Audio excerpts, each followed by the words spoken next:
Korea to Germany. From Alaska to Puerto Rico. All over the world, the men and women of your Army are on the alert to defend our nation, you, the American people, against aggression. This is the big picture.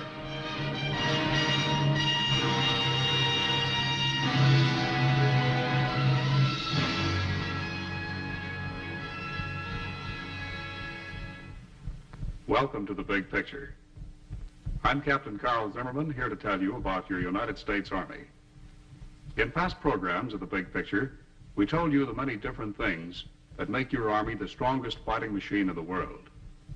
Today, we'd like to show you what the Army Medical Corps does to protect and save the lives of our soldiers wherever they are. Later on in our program, we want you to meet Lieutenant Colonel S.J. Newsom of San Diego, California, who is a division surgeon with the Army's 7th Division in Korea. But first, we take you to Washington for a word of greeting by the Surgeon General of the Army, Major General George E. Armstrong.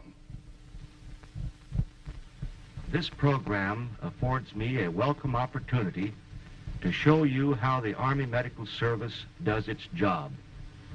Perhaps it will also give a basis for determining how well it does it. This is important because as we see our mission, we have an important responsibility not only to the men and women of the United States Army, but to you as well. Today, this mission is not easily accomplished. We are fighting a cruel enemy in a disease-ridden country. Our troops are also scattered in many other sections of the world where it is impossible to assure the same environmental conditions which may have prevailed at home. This much we can say, that your loved ones are safer today than under any comparable conditions in the past. That if wounded, they have twice the chance for survival as in World War II, and more than 3 times that of World War I. The story of how this was accomplished is both involved and exciting. This was Korea early in July 1950 when American troops were rushed from Japan to stop the columns of red armor that were pushing south from the 38th parallel.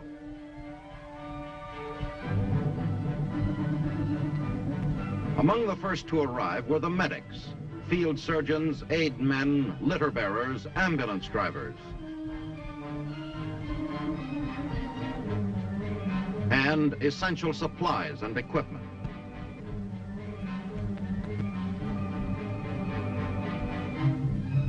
Nurses arrived in a mobile surgical hospital unit on the way to the front.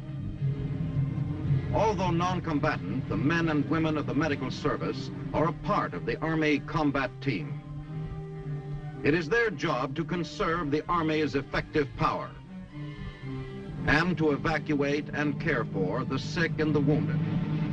Korea was a challenge to the Army Medical Service. Battle lines were fluid. The enemy was threatening the main road to the north beyond Daegu. We arrived in a strange country, its people uprooted by war. A country where malaria and dysentery are common, where epidemics of cholera and plague are a constant threat. In the early days of the Korean campaign, the planes that brought badly needed supplies and equipment were used to evacuate many of the more seriously ill and wounded.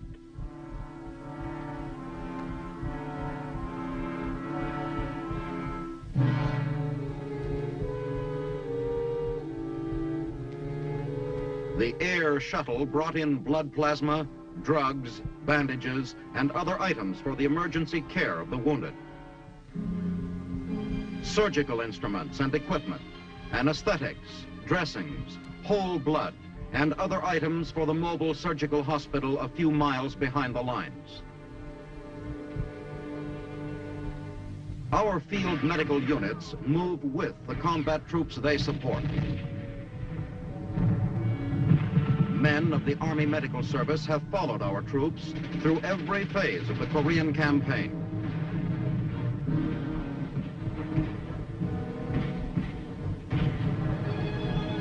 From the early tank battles in the south, when our forces were heavily outnumbered by the enemy, to the invasion of Incheon in September 1950. They were with the tank men of the 1st Cavalry Division, who chased the Korean Reds out of their capital at Pyongyang.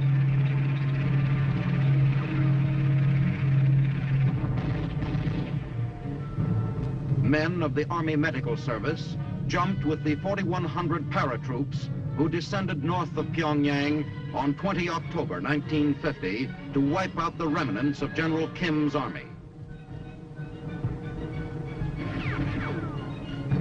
They were in the mountains along the Yalu River in November of that year when the Chinese Reds entered the conflict.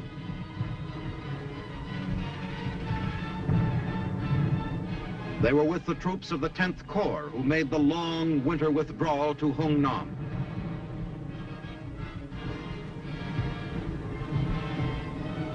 With the units of the 7th Infantry Division who were isolated and had to be evacuated by air. With the exhausted troops who were evacuated from Hungnam by sea.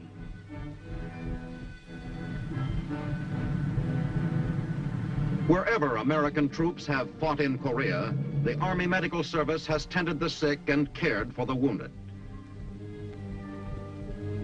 In every engagement along the present battlefront,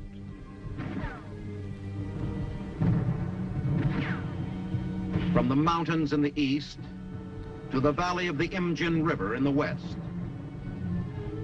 its aid men and surgeons support our troops in airborne operations, in armored sorties,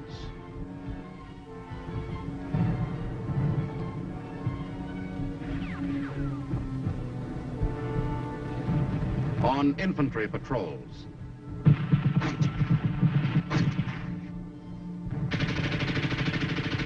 troops moving under fire are likely to suffer fairly heavy casualties. A trained medical aid man follows each infantry platoon into combat. The risks he takes to reach a wounded man while under fire often make the aid man himself a casualty. His main job is to keep the wounded man alive. Loss of blood is one of the main causes of death on the battlefield. Another is shock. The job of the litter bearers is equally hazardous and difficult. They are in a race against time. The first 24 hours after a soldier is hit may decide whether he is to live or die. Though exposed to enemy fire, they must be careful in removing the wounded man. They must get him to an aid station as quickly as they can. Approximately 98% of the men wounded in Korea have lived. One of the main reasons is speed in treatment. This is a battalion aid station, the beginning of a wounded man's swift journey through the echelons of medical aid. The man's first aid treatment is checked. Then he is rushed on for more definitive care. The average time spent here is only 72 minutes. Ambulatory cases walk the 300 to 800 yards back. Litter bearers are conserved for the more serious cases. The wounded man is tagged on the battlefield, and this record constantly receives additional information.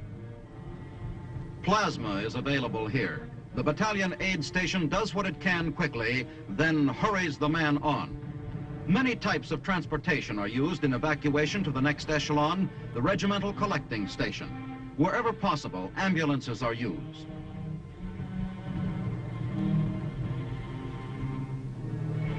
Under most battle conditions, only jeeps are available. These are especially fitted to carry several litters. A battalion aid station must be very mobile and ready to move immediately if the enemy breaks through. Air evacuation is speediest of all. Often, certain channels of evacuation can be skipped, allowing the wounded to be carried directly to rear area hospitals. Behind the collecting stations are division clearing stations, serving a division area. and mobile surgical hospitals where major operating procedures necessary to save life and limb may be performed immediately.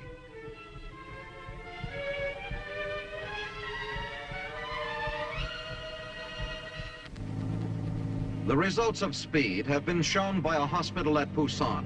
Out of 18,000 wounded brought in during the first 3 months of the war, only 40 men died.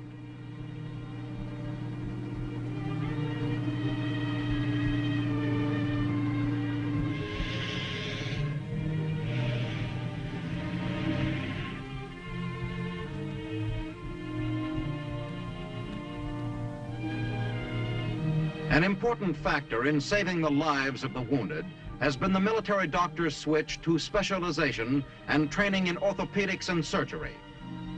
The death rate of wounded in World War I was 8%. In World War II, it was 4.5%. Korea's 2% death rate is a milestone in military medicine. The wasteful use of doctors in administrative jobs has been largely eliminated. The latest techniques, aided by antibiotics and the transfusions of whole blood, are being used. As soon as possible, casualties not able to return to duty are moved back through the chain of evacuation, eventually reaching general hospitals outside the combat zone. From Korea, casualties are evacuated to Japan by air, frequently bypassing many ground installations. This relieves the workload of such installations and eliminates excessive handling of casualties.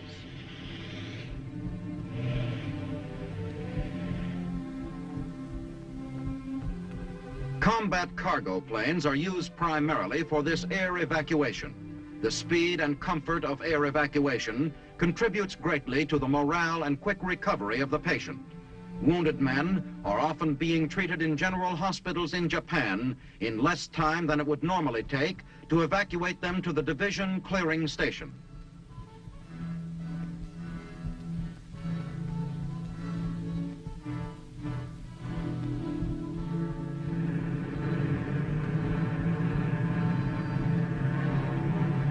Wherever American troops are engaged in combat, medical care is nearby. There are 15 aid men to an infantry battalion, 1 medic for every platoon. The work of the aid man is best told by Private Lubeck of the 7th Division. I'd like to let you people at home know what a terrific job the frontline medics and the Army nurses are doing here for us boys. I know because I was a casualty myself. The frontline medics did everything possible in getting me back the battalion aid station and to Wonju. From there, the Army nurses did everything to comfort me all the way to Tokyo. I'd like to let you know that the Army nurses and these frontline medics are doing everything in their power to help GI back to recovery. Helicopters with specially constructed containers on the sides have played a major role in the rapid evacuation and care of wounded.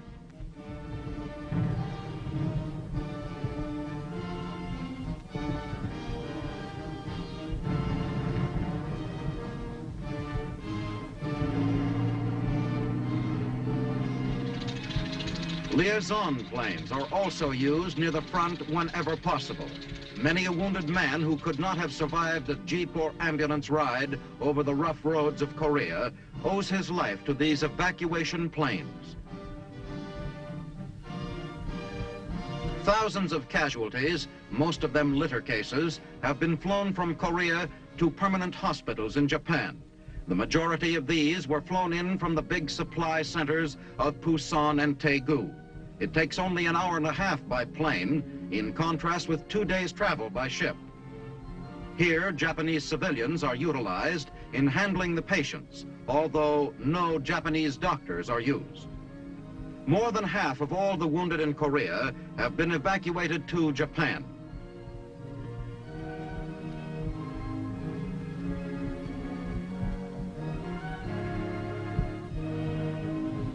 When newly evacuated patients from Korea have been placed aboard ambulances, they are taken to permanent hospitals nearby for further treatment.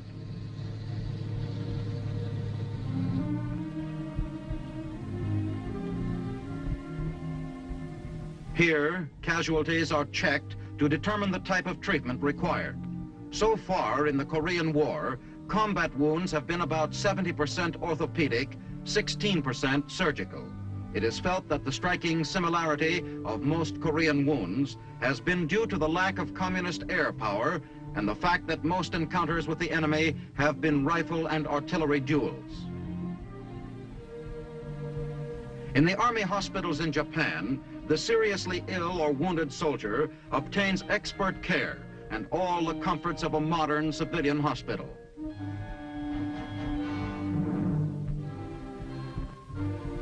However, he is not allowed to remain here unless he is expected to return to duty in a few weeks. He is moved by ambulance to Haneda Air Force Base near Tokyo for the long airlift home. Haneda Air Force Base is the terminal in Japan of the Pacific Air Shuttle, operated by the Air Force's Military Air Transport Service. These big planes can carry as many as 80-liter patients at a time. The planes usually stop in Hawaii to break the strain of the journey for the wounded men. After an overnight rest and medical attention at Tripler Army Hospital, they are again on their way. After a flight of over 8,000 miles across the Pacific, they reach Travis Air Force Base near San Francisco.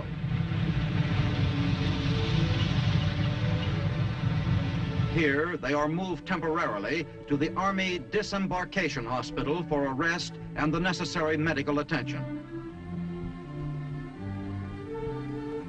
As soon as the patient has recovered from the strain of the trip, he is evacuated to that Army hospital in the United States, which is considered best suited to give him the treatment he needs. Within 2 weeks of the day he was hit on the battlefield, the wounded man may arrive at one of the general hospitals in the U.S., such as Walter Reed General Hospital, largest and most complex of the many hospitals maintained by the Army Medical Service. We've shown you how the Army medics take care of our wounded. And now we'd like you to meet an Army medical officer, Lieutenant Colonel S.J. Newsom of San Diego, California, who was a division surgeon with the 7th Division in Korea. Well, Colonel Newsom, just what is the most important thing in keeping this wounded man alive?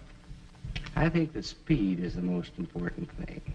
Anything we can do that reduces the time between the time that the wounded man is cared for by the company aid man and the time that the surgeon takes care of him is important. The first few hours mean the difference between that man's recovery and his failure to recovery. Mm-hmm.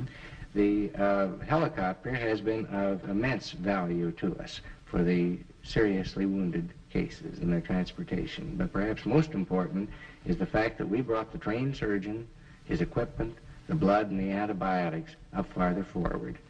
Well, now, when an outfit goes into an attack, can the medics make any plans in advance as to treatment and evacuation of their wounded? We always make plans, and then we make alternate plans.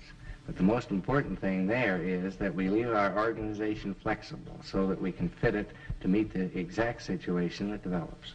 Well, now, a moment ago you spoke about bringing the surgeons closer to the front line. Well, once we have them there, what sort of facilities do they have? They really lack nothing that is essential to the proper care of the patient. The man is the important thing. And if you have the man plus enough equipment to do the job, you can do as fine a job in a tent in Korea as you can in an approved hospital in the States. That's very good to know, Colonel. Well, looking back on your experiences in Korea, what were the major handicaps in caring for this man? Well, we had a lot of handicaps. First of all, we had mountains, high mountains, and miserable roads. And then we had hot, humid summers and miserable cold winters. We had mud in between. Occasionally, medics had to fight the enemy in their self-defense and in the defense of their patients. But from a medical standpoint, perhaps the most important thing was disease, because Korea is a disease-ridden country. Well, what diseases were there, Colonel? Well, we just had everything. We had everything that's in the book. We have the same pneumonias that we have at home. We have smallpox as a much more virulent and deadly disease in the Orient. And lastly, we had a whole group of Oriental diseases that most of our people had never seen before. These were important because they affected not only the frontline man, but every soldier in Korea, and not only the soldiers, but the civilians. Well, what did you do about this disease? Well, in the first place, we had a very complete immunization system. And then we had a preventive medicine program that served to provide environmental control and so reduce the contacts. So that the net result of it was that we had much more of a potential situation than we had what would have been a medical disaster. We've been talking, Colonel, about taking care of the soldier in Korea. What about the soldier in other parts of the world? Well, wherever American soldiers are stationed, we carry the high quality American medical service with them. The basic things are always there, but the special equipment and special things are done by hand tailoring them to fit exactly the situation that we're up against, no matter what part of the world we're serving in. Well, thank you, Colonel Newsom. And that's what we'd like to show right now on the big picture, how the Army medics continually keep prepared to serve the soldier no matter where he is stationed. Wherever the American soldier serves today, wherever he may have to fight for our American way of life, now or in the uncertain future, under whatever conditions he may have to fight, the Army Medical Service is alert to his welfare. The American soldier may have to face the hazards of battle in an Arctic or subarctic climate, where speedy evacuation of the wounded is an absolute necessity, where loss of body heat can be as deadly as loss of blood. He may have to fight again in the prostrating heat of fever-ridden tropical jungles. He may have to serve in some of the Earth's great subtropical cities, where epidemics take a heavy toll of human lives year after year. The Army Medical Service is on guard against the threat of disease wherever it is found. It is the great scourge of armies and knows no national barriers. At the Medical Service Research Center in Washington, scientists obtain data on outbreaks from all parts of the world. They maintain a constant quest for effective countermeasures. Recently, they tested the effectiveness of chloromycetin, a new antibiotic. It was found to be a remedy not only for typhus, but also for typhoid fever, and is valuable in the treatment of virus pneumonia and Rocky Mountain fever. The new antibiotic now is saving lives in Korea.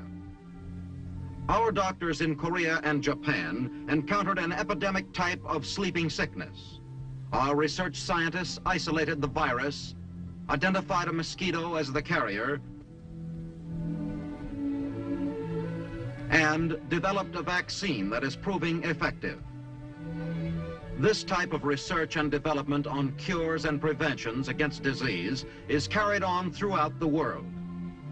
As a result, the Army Medical Service has been able to control any major outbreak of disease among our troops in Korea. Although among Korean civilians, typhoid fever and dysentery are common, although malaria is prevalent and smallpox and other virulent diseases are endemic, disease rate among our troops has remained extremely low. To protect our troops, the Army Medical Service has inoculated large segments of the Korean population. It has sprayed whole cities with DDT to eradicate the insects, flies, mosquitoes, lice, fleas, that are the common disease carriers. It has inoculated our troops against disease for which it had vaccines and serums.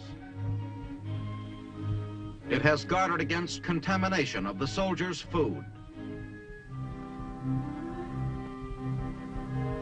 and water. In Puerto Rico, scientists gathered data on tropical diseases. In Germany, on epidemic jaundice.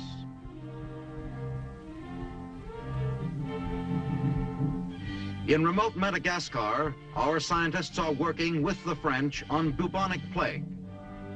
The Army's Medical Research Center in Washington directs this far-flung battle against disease. Here, men have pioneered in the conquest of the Earth's unseen killers in measures to prevent infection, in the development of the life-saving vaccines and serums, of antibiotics like penicillin, streptomycin, and chloromycetin, of other drugs like primaquine, the new cure for malaria, that have helped to reduce the death rate from disease in the U.S. Army to barely 1 in 2,000 each year. In other research projects, the Army Medical Service has developed new surgical techniques and devices. At Fort Knox, Kentucky, laboratory tests are being made in an effort to overcome the hazards of climate. Medical research workers are learning what a soldier's body needs to survive and function in extreme cold or in extreme heat. The Army Medical Service is at work on measures to protect the American soldier against the hazards of an atomic war. Since its beginning in 1775, the Army Medical Service has constantly raised standards of health and medical care among American troops. The Army Medical Service pioneered the development of the modern cubicle plan hospital. It brought fresh air into it. It devised ways to purify our drinking water, to guard against food contamination.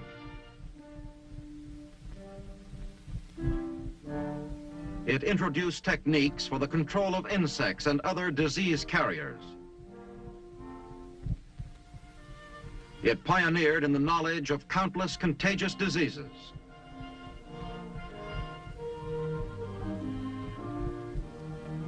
The Medical Service, a recognized body of trained technicians, from the company aid man in the field to the research scientist in the laboratory, is dedicated to the welfare of the American soldier.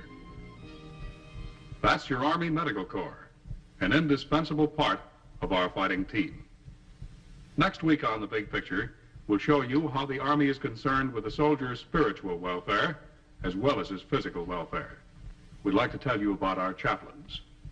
This is Captain Carl Zimmerman, inviting you to be with us then.